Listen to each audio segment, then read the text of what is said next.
մի նեղացեք, ձեր համար են կան։ Ռեստորան սնունդ կամ խմիչք բերելը շատ հյուրեր երբեմն վրդովում են նրանից, որ չի կարելի ռեստորանում սնունդ բերել կամ խմիչք բերել, եւ դա վերագրվում է իհարկե այդ անուն եք, որ դուք առևտուր ապահովեք նախ։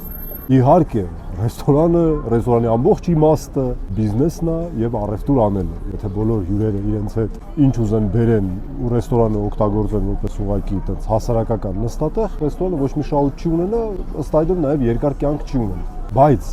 առաջին հերթին սնունդի եւ խմիչքի բերելու արգելքը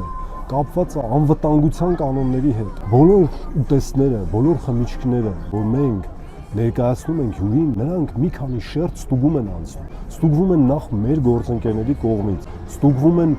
մեր խոհարարների կողմից։ Իսկ այն ուտեստները, որոնք դուք կարող ամենաբարի նպատակներով բերեք եւ հյուրասիրեք ձեր հյուրերին, շատ հնարավոր է, որ անվտանգ չլինեն։ Իսկ ռեստորանում փորձարկված, ռեստորանում սեղանին դրված ցանկացած ուտեստի ուղիղ ու միակ պատասխանատուն դա հանդիսանում է տվյալ ռեստորանը։ Այնպես որ ըմբռնումով մոտեցեք, երբ որ ռեստորանները նման արգելք են արտահայտում